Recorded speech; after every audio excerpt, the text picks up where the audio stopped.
All right, you're welcome, everybody, to this amazing training. This is training on school supervision. And talking about it, school supervisors are very critical to the advancement, to the development of the school. Let me start by first saying that, oh yes, thank you very much. Let me start by saying that school business only grows. And this is very important, please. School business only. Coach Wale, why are you saying only? School business only grows when you have multiple efforts acting on the school, because school business is heavily about people. If 4 people are working on a school and only 1 person is working on another school in the same street, the school that has 4 effective people will do better than the school that has just 1 person. Please, let me get this. Let us set this thing straight right now. School business is not a one-man show. It's like a football team, or it's like a football game. The game of football, the number of quality players you have in a team and the ability for them to play together will determine the success of the team. Their individual ability combined with the playing together, which is the function of the coach. So you wonder why a coach is sacked when a team is not performing. You wonder why a coach is sacked when a team is not performing. Why do you think that happens? The reason why that happens is because the coach is meant to be able to tap into the individual abilities of the people and then bring them together to be able to work together based on the specific games that they have. The inability to do all this will lead to failure, will lead to loss. The same way, school business. So when we talk about the school leadership, the school owner, the proprietor, the directors, if they are the only one that is doing the work of the school, let me tell you something, even if they are doing it well, they will be tired. If a school cannot go on smoothly without the presence of the school owner, it's either the school fold up or the school owner fold up. I'm telling you. And it is happening. It happens in so many areas. It happens in so many places that the weight of the school is heavy on the person, on the owner of the school. Oh yes, it is happening, in fact, so many times. So this is where some other roles, leadership roles, become very important. Now, I'm not talking about school leadership today, but I want you to see it holistically. The reason why school supervisors are very important, the reason why the school supervisor's role are very, very strategic. Academic performance of a school is not really resting on the head of academics. We call someone head of academics, but let me tell you the truth. Whoever is the supervisor for the preschool, whoever is the supervisor for the primary, whoever is the supervisor for the secondary, play more role. I'm telling you, that person play more role, plays critical role in ensuring that the school performance is achieved. The site of results is leaders. The site of performance is supervisors. I want to start from there. The leaders are responsible for the result of the school. Results in terms of performance is one of the results. Performance is not the only result. Performance is one of the results. The supervisor is the one responsible for this thing that I'm talking about. The school supervisor. So if you have a school supervisor that is not effective, I tell you, performance of the students, performance of the teachers will be will be a mirage. You just discover that everybody is too much of activity. everybody is showing too much of effort. But the truth about it is that what should bring results is not there. What should bring results? And please permit me, and I'm saying this because it's very, very important for us to understand how this thing works. It's very key to understand it. So when we talk about school supervisors, we are really talking about the ability of the school to achieve performance. And let me say it in a very plain language. The certificate, the knowledge, the skill, and the ability of who now? Of a teacher does not guarantee performance of that teacher, and it does not guarantee the performance of the students.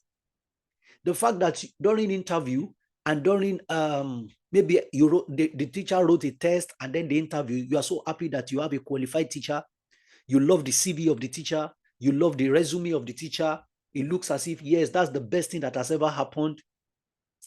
The fact that that is a reality, I can tell you, does not mean that the students in that teacher's class will perform.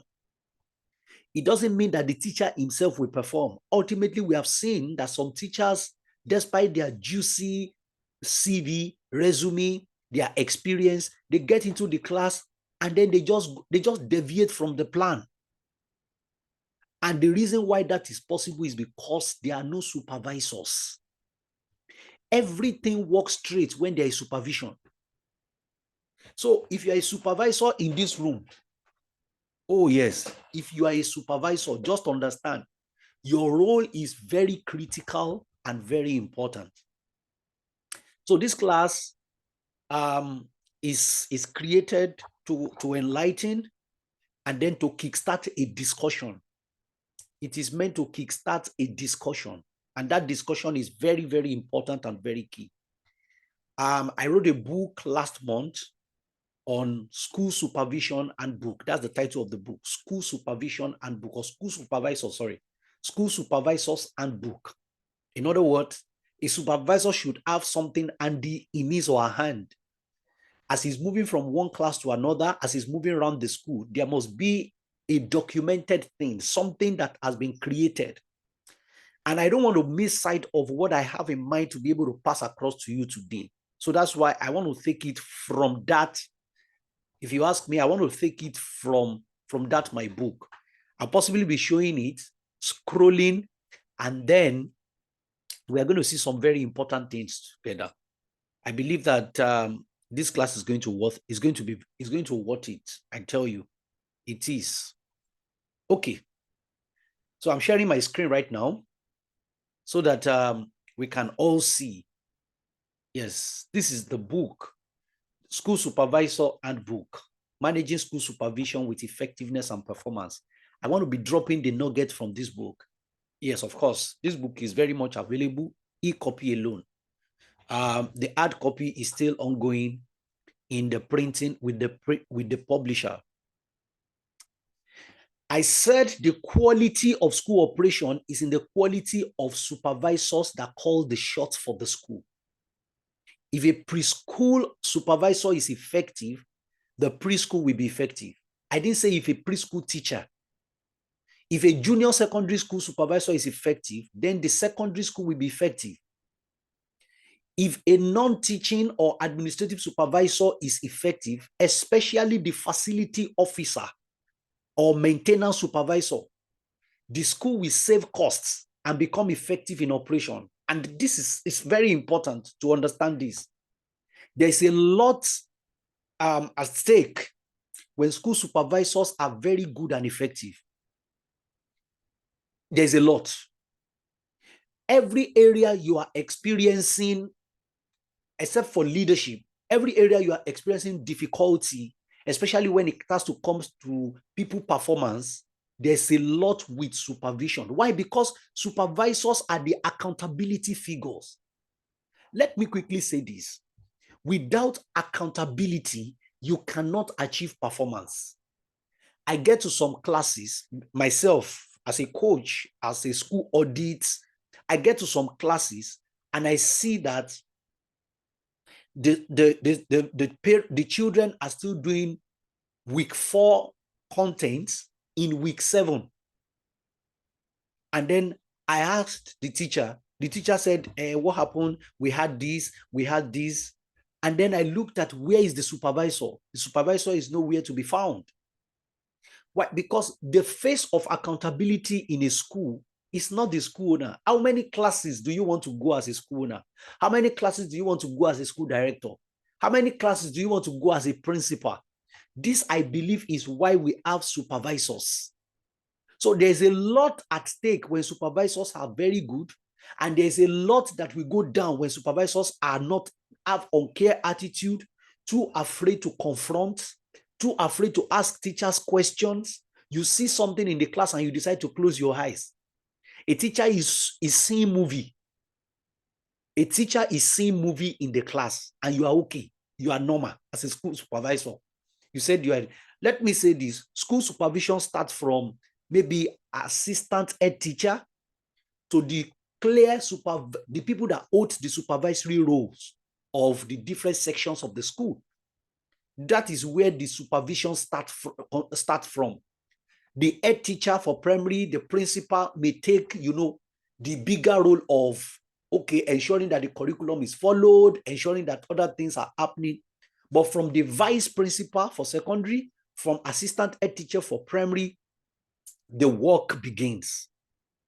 The work of supervision begins. If supervision is intense in a school, performance will be achieved. If supervision is intense in a school, performance will be achieved. Like I said, the result of a school is not only about performance alone. Oh yes, ability of the school to be flexible, agile school, a school that is agile, a school that works with trend, a school that adopt and integrate technology, a school that relates with parents and engage parents well. These are result areas for schools. But performance, you can have all these areas and not have performance. And please don't get it wrong. All these result areas also have someone that is responsible. That is what we call system. Have offices that are responsible. For example, the office that is responsible for performance in the school is supervisory role, the supervisory office. Anybody that holds the position of a school supervisor, either preschool supervisor, primary supervisor. In fact, some schools have lower primary supervisor and upper primary supervisor. Junior secondary supervisor, senior secondary supervisor. Anybody that holds that role has a lot of input and impact on the performance of the school. So it is very important to say that, let's get this straight. I said in the book, I said, you are going to ask me, what of the role of school leaders like principal, administrators, and head of school? I simply say that they are very great to enforcement and advocacy for staff treatment, morale. But when it comes to seeing what is wrong, before it becomes big matter, it is the supervisor that have the role. When it comes to seeing what parents should not see, the supervisor have a part to play. Oh yes, we must understand so that this thing does not, it doesn't overlap. The principal may not be able to see the notes that are not being marked in a class or homework that are not being checked. The principal may not be able to do that, but the school supervisor must be able to see that. The daily routines of the classroom is the responsibility of a school supervisor. So, and that is where performance is. Performance is in what we do daily. So allow me to go on. I said, when a school is structured around school head, that means everything that happens in the school is based on activities, abilities, and capacity of the school head. Every other supervisory role in the school will be subjected to what the head of school says or do. Now, this is very important. School supervision should be based on function. It should not be based on position. When you are called a school supervisor, you should not see that role as a positional role. You should see that role as a functional role. I am made the preschool supervisor, not so that I can be showing every other person that I am the head. You are not the head as a school supervisor, except you are the acting head, except the school calls you acting head. And let me say this because a lot of people cannot draw the line. A lot of people cannot really, a lot of people cannot really do the blending. If you are called a supervisor, hold your position. It is for a function. It is not for position. It is not to show that you are superior to other teachers. Because this is where a lot of supervisors, this is where they get it wrong. It is not to show that you are superior to others. You are not superior to other people.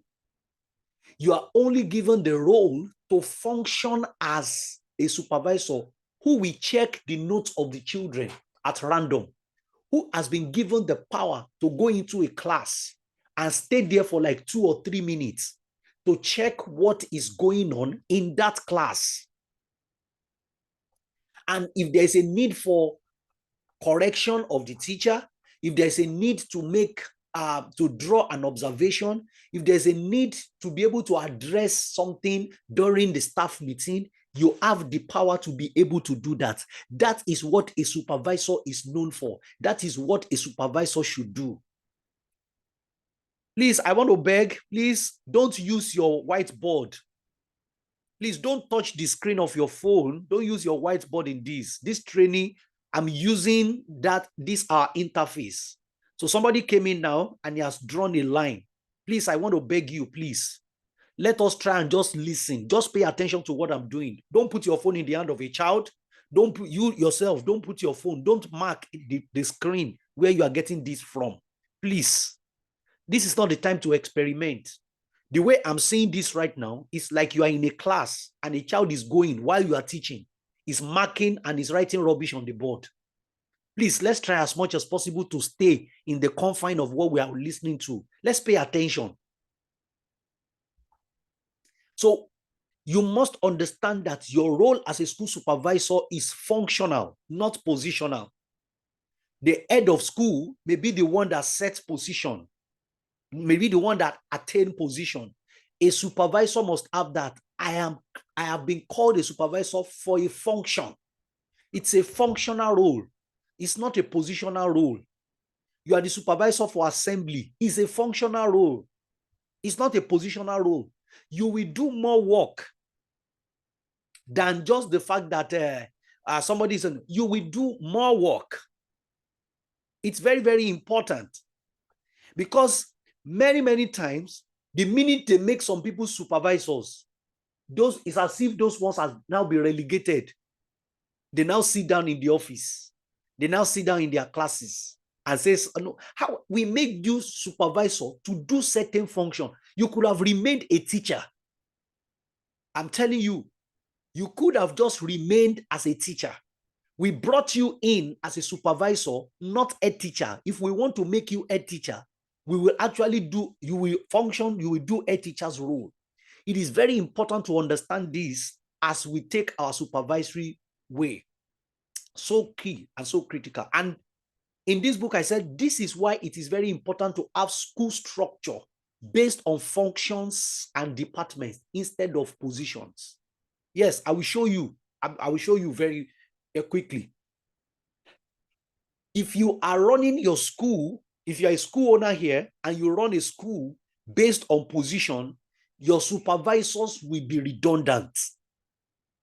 Oh yes, they won't work and you won't have performance. But if you run a school based on functions, oh, what do I mean? Coach Wale, what do you mean by functions? Based on the practices, based on the things that we need to do. That's how we run the school. The school is structured around that. So preschool, I want you. Primary, these are the things that I want you to do. Let me just quickly go to that.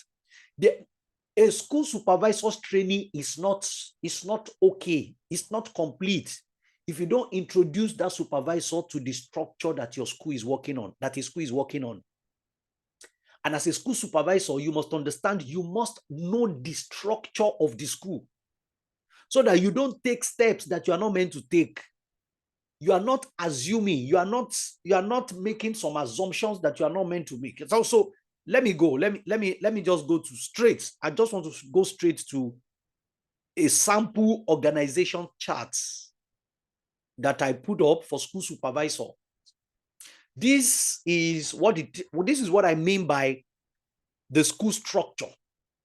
And this is what I mean by the school that is structured around function, not around position. I know this organization chart may be strange to some people, but let me say this, because the more we are going into these critical times, the more performance is a very important concept. If you want to turn your school to become high performance school, in this period, let me quickly give you the announcement.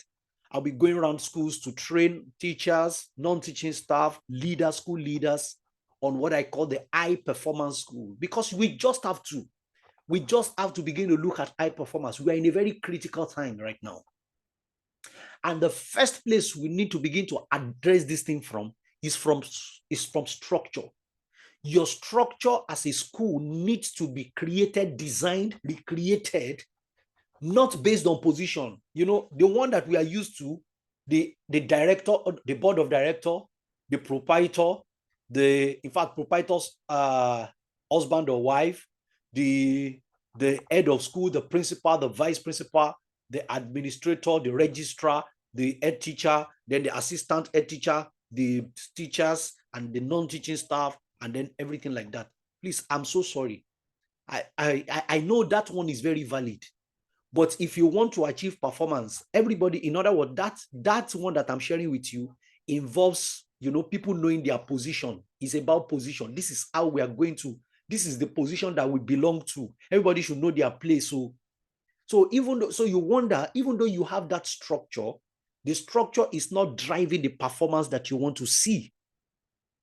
You just check and you discover that, no, this thing is not driving the performance. I want to see something. I'm not getting it yet. No matter the effort, no matter how much I'm trying, I am not getting what I needed. I'm introducing another structure to you right now. Oh yes, we are in the era, we are in a very critical era right now. We are going into the holiday. The holiday is here. So it is the time to be able to adjust, restructure, and do a lot of things. And I believe it's very critical and important. Your structure must clearly identify these two things: teaching functions and non-teaching functions. Very important. The teaching function, what are the functions in teaching? What are the functions in non-teaching? Very important. Number one, instruction. Instruction is a major function. That means whatever it is we want to teach the children is going to come in form of instruction. Instruction, that's number one. Number two, assessment. Assessment. Do you have weekly assessment in your school? Do you have a bi-weekly assessment? Do you run a daily assessment in your school? Do you run, your mid-term assessment and your end of the term assessment? Assessment. These are functions in teaching. Then instructors. By instructors, we are talking about, of course, the in-house teachers, the blended teachers, the virtual teachers, of course. Right now, if you are not talking about virtual teaching, I don't know, how are you managing the shortage of staff in your school? If you are not talking about virtual instruction, I know there are currently now, we now have what we call the 3 phases of instructors in every school. The 3 phases of instructors in every school. We have the full-time instructors, we have the part-time instructors, and we have the virtual instructors. Use the medium, use Zoom. I'm on Zoom right now. This is a Zoom class. Use it to your advantage. There is a virtual instructor that can take a class. Oh yes, the school, you have an interactive board, you are connected to the internet. Then we can access a teacher in anywhere. That teacher will speak to the children, and the teaching assistant or the class teacher will be there to ensure that the children are paying attention. So we have a speaker in the class to be able to enhance.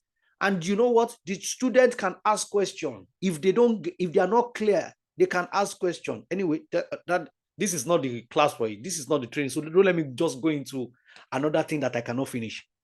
So for teaching function, you see that there is instruction, there is assessment, and there are instructors. Very important.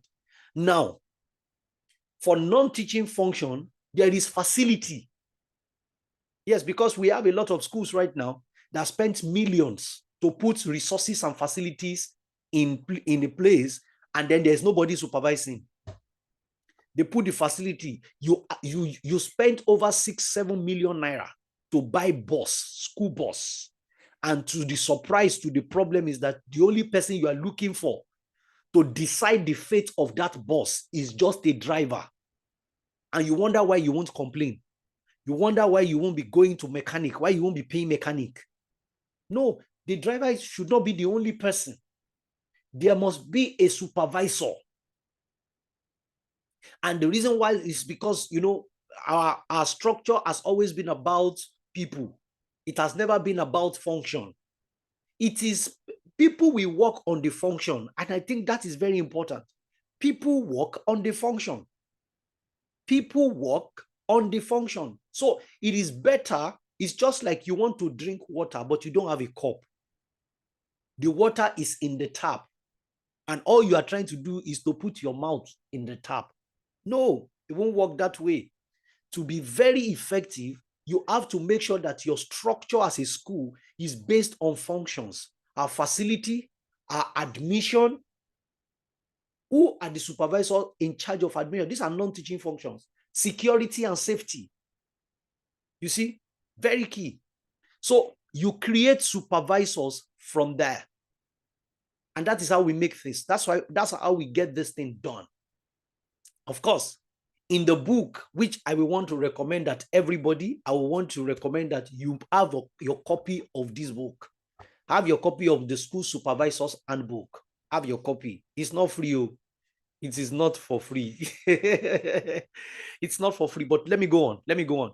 So let us establish something quickly. Everybody, either you're a supervisor or you're a school leader, as a supervisor, understand the structure of the school. As a school leader, please see to the creation of a new structure that is now around the function of the school, so that when you even want to do appraisal, when we want to measure performance, how are we doing? How well are we doing?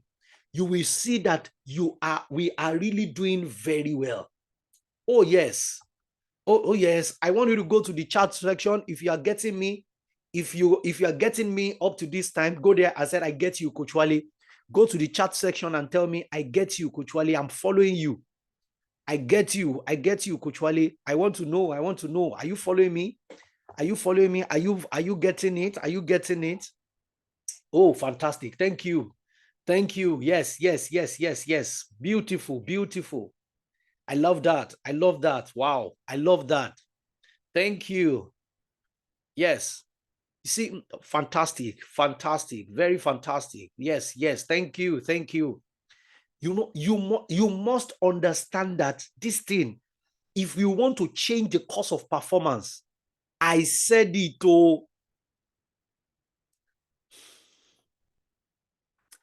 Please don't. Thank you. Fantastic. Very, very good. Very key. Some people are already writing on this page. Please don't write on the page. I beg you in the name of God. Don't write on the page.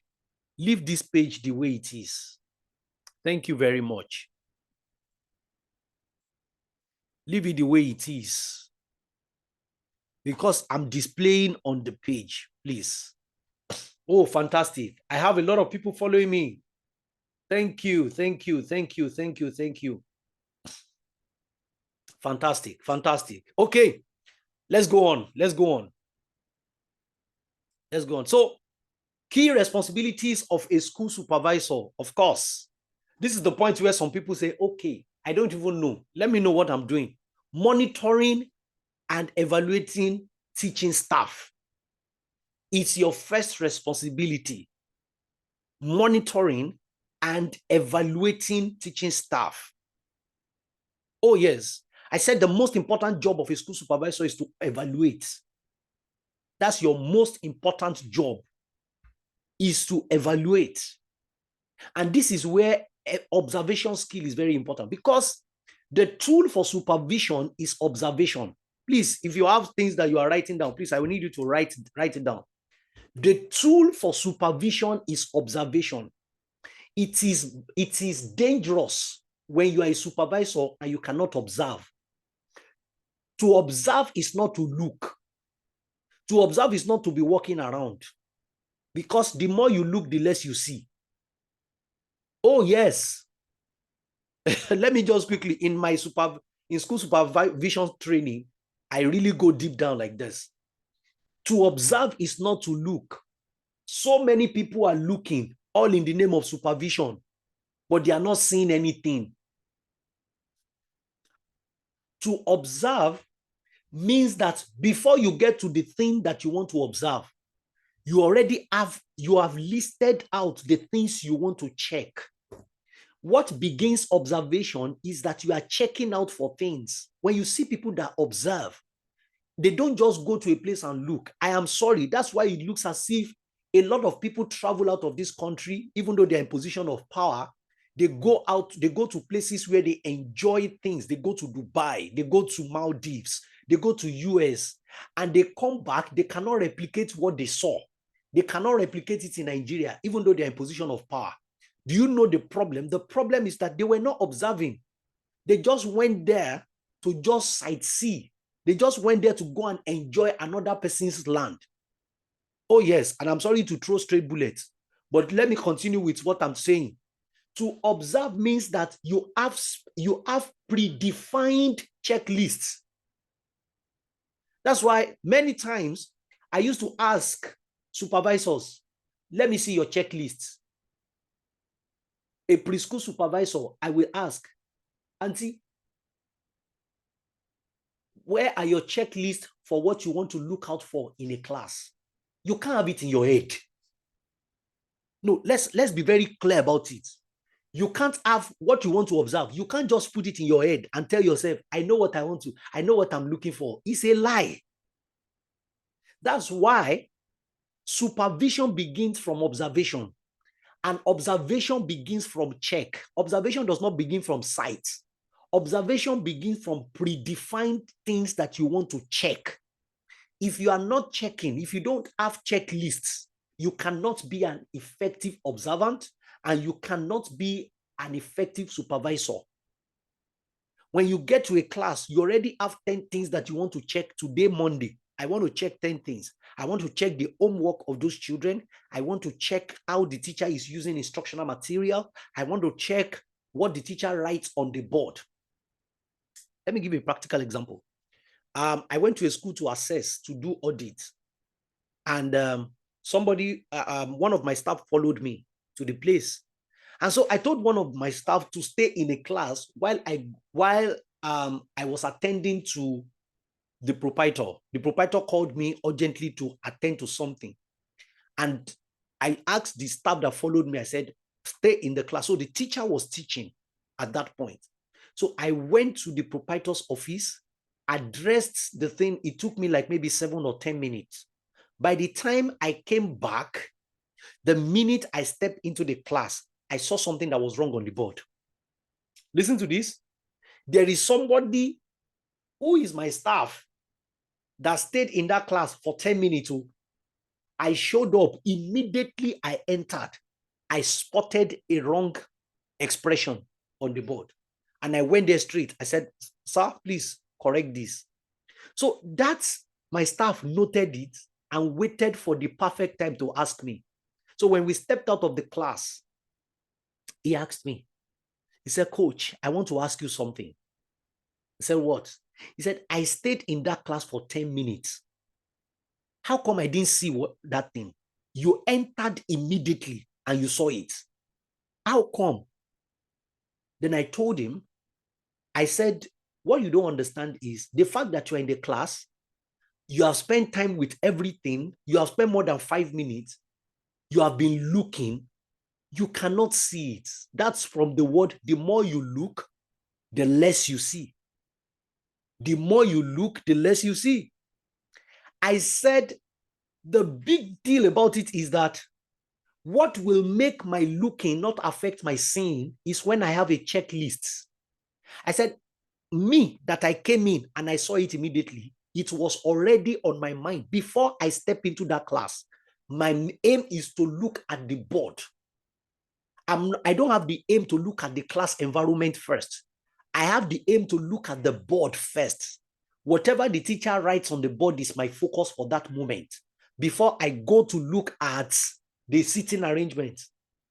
There, some teachers also, they get so upset, they get so surprised that I come into the class and I tell them, I said, mistress, why are you teaching like this? Why is the class scattered? And then the teacher is looking at me, scattered, how? I said, can't you see? Can't you see that this place is dirty? Can't you see this? Can't you see this? All of a sudden, I just tell the children, everybody stand up now and clear your class, put your class in order. And a teacher has been teaching in that class for like 20 or 25 minutes. She didn't see it. Why? Because observation is not about what you see. Observation is about a predefined check, something that you have already defined before you show up. So when you got there, your focus is already trained. That is how a school supervisor should see.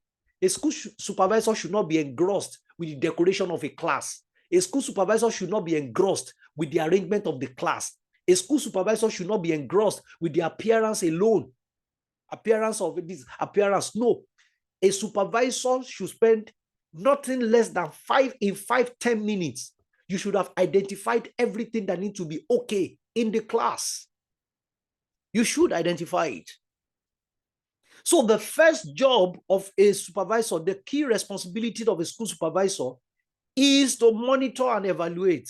I won't say more than that. I put it there. You see, there are so many things that I have there. So, but for me to be able to get, look at this.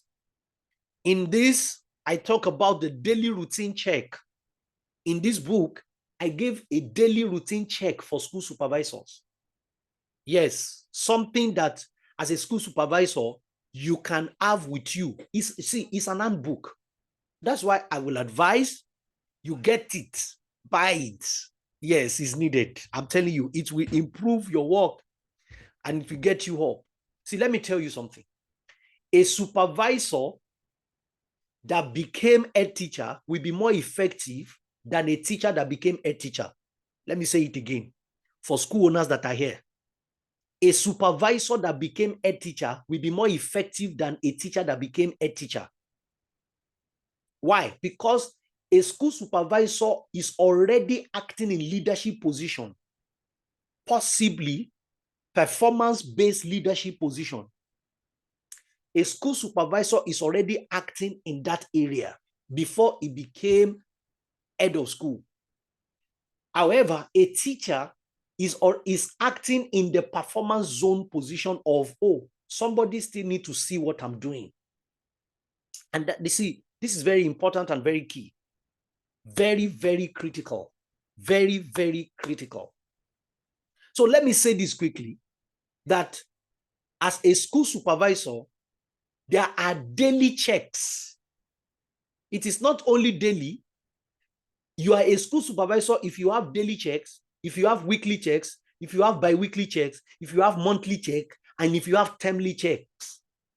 If you don't have this list of things that you check on a daily basis, on a weekly basis, on a bi-weekly basis, on a monthly basis, and on a termly basis, we are already ending a session now. If you don't have some list of things that you check as a supervisor, you can't be effective. Don't forget, observation does not begin with what you see. Observation begins with your check. That is why a critical practice zone of a school supervisor is checklist. Is what I call checklist. You want to upgrade your supervisory function. You want to upgrade your supervisory skill. Upgrade the check. Your ability to check. Your ability to predefine, parameters. Your ability to predefine index, to be able to say that if I enter a nursery class, I'm looking for 20 things. I will split those 20 things into 3 days. I want to check these 20 things in 3 days. So daily, these are the things I'm checking. And let me say this, when you work like that, you will discover that you will be more effective and less time. I am telling you, it has been discovered that supervisors that have spent more than two terms, supervisors that spend more than 2 terms functioning in the supervisory role, you don't need to spend 30 minutes in a class. You don't even need to spend 10 minutes in a class before you see what you need to see. That's the concept, because somebody will ask me, actually, but I'm a teacher in a class, and then I've been made supervisor despite the fact that I'm teaching. So what do I do? How do I have time? You don't need eternity. You don't need 30 minutes. You don't need 20 minutes to be in a class to see what you need to see and to be able to address it and work with that teacher to put it in place. You just need 5 or 6 minutes. You enter the class because you already have a list. Oh, yes. You have a list already. Oh, yeah. And see, this is very important. This is very, very important and critical. You must have that list. So that's why I talked about daily routine checks. You know, before school starts, there are some checks that you must have. And that's very, very critical. Oh, yes. Okay, so so you must ensure that you have those checks and you are checking it regularly. You are checking it regularly. So it's very key to be able to do that so that you don't miss out on what needs to happen. So understand what I said when I said that performance is needed. Performance is needed. Or sorry, supervision is needed for performance. Oh, yes. There are some teachers that are mature enough. In fact, that is a test of maturity. Some teachers are mature enough to be able to do something. They work without supervision. They have the ability to do their work. And you know, after you have spent like 3 or 4 times with that teacher in that teacher's class, and you notice that, yes, this teacher has what it takes, you don't really need supervision. Leave the so that it doesn't look like you are micromanaging. That teacher is already taking. Leave that one from daily. Don't leave the class. Leave that one from daily checks to maybe weekly or bi-weekly check. Because you never can tell. So I think there's a question like that that somebody is asking. Somebody asks that, how do you revalue a competent teacher who is busy performing in the classroom teaching instead of being judged, criticized for not looking the environment, which is the primary function of non-teaching functional role? Okay, so how do you evaluate the teacher? If the teacher does not need supervision that much, you will reduce the number of time instead of going there every day. No, leave that one. You know that one is performing so that you can actually go to, because if you are a supervisor and you are expected to also handle the non-teaching function role, you just have to be able to manage yourself. You have to be able to map things. So just like I said, there are some teachers that really, they work with little or no supervision at all. They are mature to that level. Their skill is up to that level. They have what I call discipline. See, let me tell you, the highest level of skill of a teacher is discipline. If a lot of teachers can settle discipline problem, we will see performance happening very well. I'm shocked many times when I see teachers are blaming parents and saying that the child is lazy. And then I'm looking at the teacher. Discipline is very important in teaching. Yes, I know that teachers can burn out. A lot of things are happening. Yes. A lot of demand on teachers right now. Teachers are doing extreme work right now.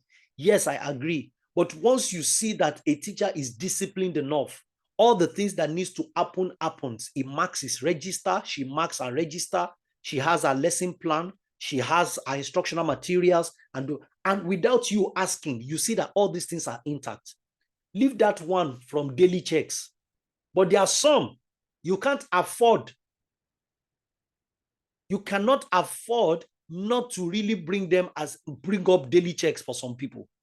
So it's very important to know the people that, so that you can have time to also check the non-functional. Because just like the structure that I showed you, if you are a supervisor for non-teaching functions too, you need to go into those areas too and ensure that, things are working.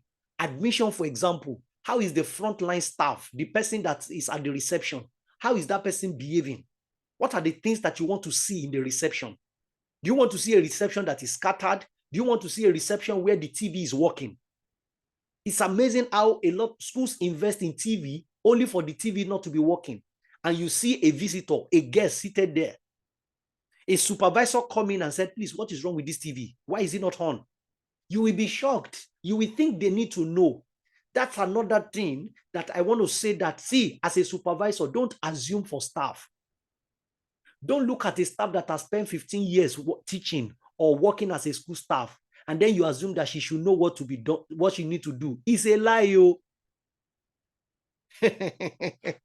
I am telling you, assumption is costly in leadership. In school leadership, assumption is costly. Don't assume for anybody. People can do and undo. People act. There are so many staff that act based on their mood. You are the one that straightens that mood. So because if you say all you want to do is you want to pay attention to the teaching function, and because of the number of staff that you have in your school, you are the supervisor in charge of both teaching and non-teaching, I tell you, you have to just function in that zone. So there are people that you don't need to spend too much in the classroom so that you can have time to check the toilet, so that you can have time to check the school bus, so that you can have time to check the facility and to know. You go to the back of the school to see, so that you can have time to check where the water filter and the water system, where it is, so that you can have time to check the playground, especially when the preschoolers are playing on the playground. So these are critical areas. These are important zones. So for the purpose of this book, I have all the checks that you need to do, both teaching and non-teaching. And that's why I'm scrolling, the daily. So I also have the daily maintenance checklist. So remember, I told you, you should have checklists. We have checklists. So number one is the school grounds and the exteriors, where you have the parking lot, the entryways, the playground. What are the things that I need to check? The landscaping, the security. What of in the classroom? What are the things I need to check? These are very, very important and very critical things. Please allow me. Let me jump. Then we have logbooks. Of course, the logbook. This book has more of work. Very important. And also, let me go to, as a school supervisor, there are digital tools that will help you. Because I see that it's not only teachers that are getting tired, fatigue, burnout. Preschool and primary, secondary supervisors are really getting burnout. Oh yes, there are tools. In this book, I list tools for you for observation and assessment.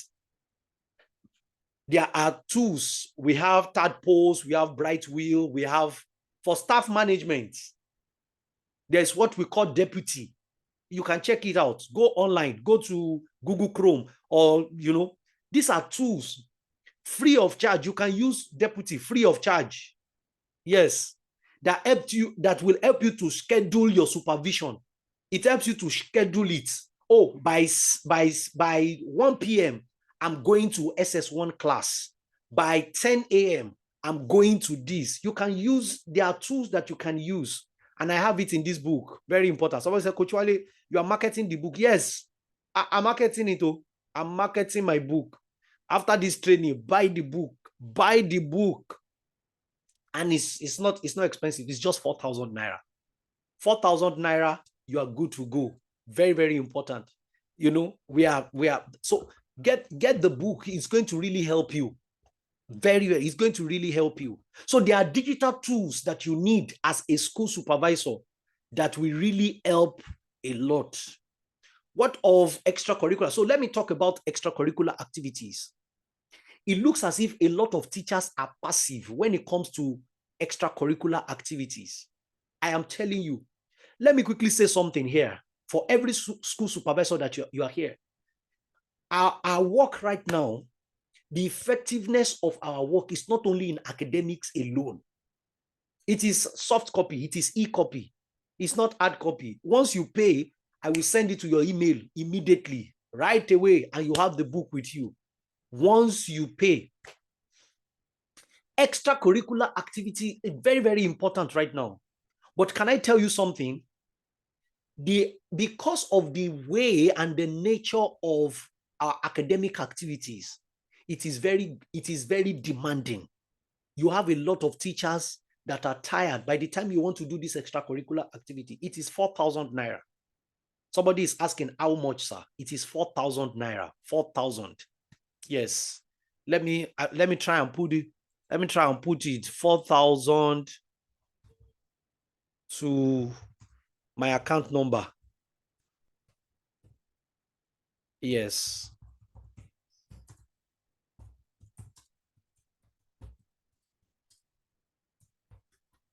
Okay. Yes. You have my account details there. And then you just send me your payment details on my WhatsApp and put your email address. You get it. You get it ASAP. Now, please, let me say this. For extracurricular activities, please, that's an area where you need to supervise. Supervision of extracurricular activities is different from supervision of academic activities. Now, this is very important. Supervision of extracurricular activities is different from the supervision of academic activity. And I'm able to put it in some form here. Number one, in planning and organization, you have to supervise, the clear objectives, the variety of the activities. We have sports, we have arts, we have clubs, we have competitions. You find out that some people are preparing for competition, maybe a competition like mathematics competition, for example. And this mathematics competition are in stages. The school did so well in the first stage, and the students moved to the second stage. But because there's no follow-up, the supervision is not very right. You notice that their level of preparation for the first stage is not as the level of preparation for the second stage. The level of preparation for the second stage is not as intense as the third one. Every time you see schools emerge from especially competition that involves stages, is because there is quality supervision. Quality, because teachers can get tired at a particular point. Quality supervision, preparing the mind of the teacher that wants to handle those children before time. It is not when it is Friday, the competition is on Saturday, it's Friday that the teacher remembers, it's Friday that the head teacher remembers. The head teacher has a lot of things to do. The supervisor does not even know what is going on.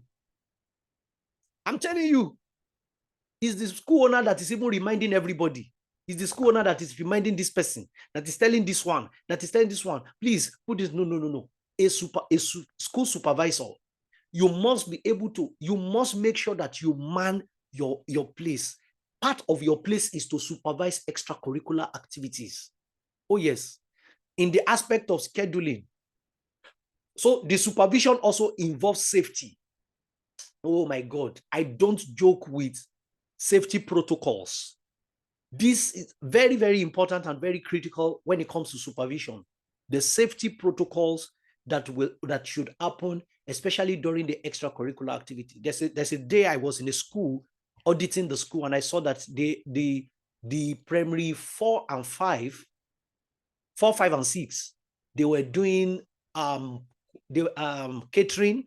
They had an external person come around to teach them, catering, not home economics, because it was registered as part of. So the person is teaching them how to cook continental dishes and a lot of things like that.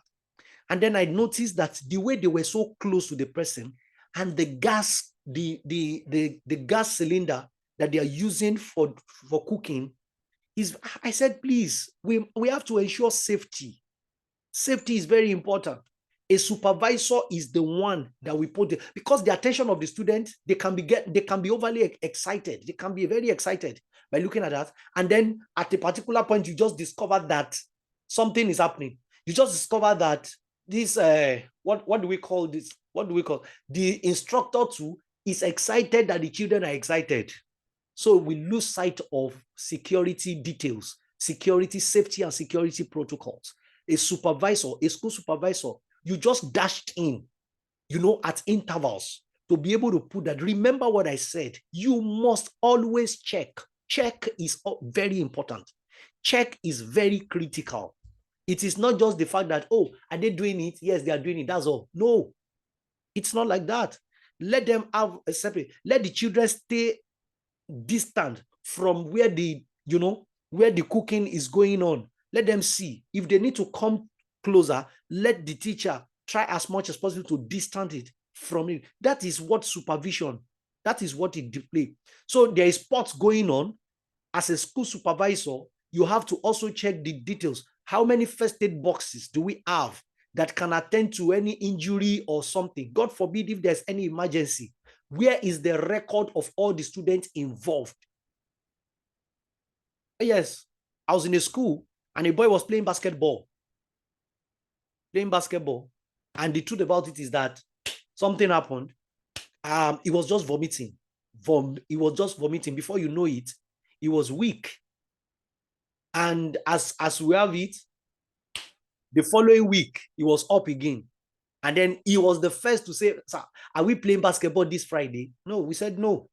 Before you can go back to that basketball pitch, we need a parent consent form. Your parent need to consent to the fact that you can play, because up till that moment, nobody knew what happened to him. Nobody. Thank God that, immediate attention, medical attention was available. And thank God for the kind of school that school was. If it were for maybe a school like that, maybe the child something might have happened.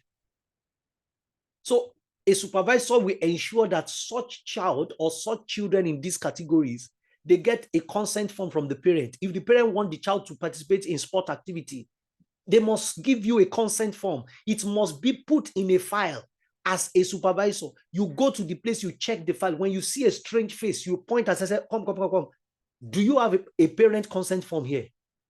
So God forbid, if anything happens, you can use the consent form to say that, yes, the parent consented to it. We ask. So it is key. These are the roles of supervisors. And you supervise for safety. You supervise for security. And this is so critical and important. It's Saturday, somebody. I really want to appreciate everyone for participating in this. This is where I'm going to stop, but let me say this. In the month of August, I think from August 8th, of course, I'm going to be talking about it. We have what I call a school leadership boot camp. School leadership boot camp. And part of the topics in that school leadership boot camp is school supervision of excellence. Excellence in school supervision. It's going to be an amazing, it's all encompassing, from the proprietor to the principal to the head teacher to the vice principal, assistant head teacher, and to the school supervisors. There are so many things that we're going to be putting. We pack it together for school supervisors, for head of schools, for school administrators, for school proprietors. Let everybody, let all of us, let us hear, let us hear it together. One of the core sessions in that boot camp is what I titled supportive leadership. How you can provide leadership by supporting. There are so many assistant head teachers that are fighting head teachers. There are so many vice principals that are fighting the principal. For what? Because they don't understand what supportive leadership means. Oh yes, I'm going to be speaking about it. I'm going to be speaking about it massively. It's going to be a robust, prepare the school leadership boot camp. It's going to be very massive. It's I think it's 4 days, August 8th to August 12th. It's massive, I tell you, in all sense. I am telling you, I'm preparing your mind now. Enroll your supervisor, enroll your principal as a school owner. If you're a school owner, if you're a school leader here, let your people, let them come in. It's going to be live like this. This training is recorded and I'm going to put it on the group. So some people that could not come on board right now, you can have access to this. And that is how we're going to have it also in that boot camp, school leadership boot camp. It's going to be very massive. It's not free. I'm just preparing your mind for it. But Coach Wale do trainings that are affordable. I can say that any day, anytime. My trainings are quite affordable. And it helps because my aim and my target is to make sure that, we get tools that we can use for effectiveness. So in that boot camp, I'm going to be handling a session that is titled Excellence in School Supervision. This is where I break down some of these things. We break it down well. So this book is also available. It's also available. If you can, I put these, what's it called? And if you don't get it here, you can chat me up personally on the platform or personally on my number. Let's have something going together. Thank you, everyone. I wish us a great weekend ahead. Thank you, and I appreciate your staying. Can you imagine? I have 50 people on this platform. Oh, in fact, over 50. If I'm going by calculation, because of network is removing some people and bringing them back. I think we should be able to say automatically we have like 60 participants for this training. Thank you so much. Oh, my contact. Somebody say, can you drop your contact? Yes, this is my contact. I'm dropping it right now. 080 60 60 32 88 47. 080 6032 8847. Oh, yes, that's my contact. Whoa.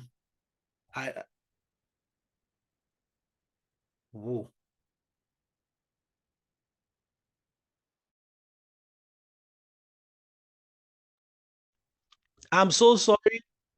I'm so sorry. Oh my. So sorry, everyone. I think the network, I don't know why the network just pulled me out. I'm so sorry. I want to appreciate everybody. I'm so sorry. Please, can you still hear me? I believe you can still hear me. Okay, so okay, thank you. Thank you very much, everyone. Thank you. Thank you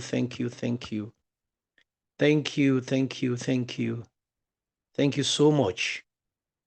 Okay, so the number is there. Please, you can chat me up and let's have time going together. See you later.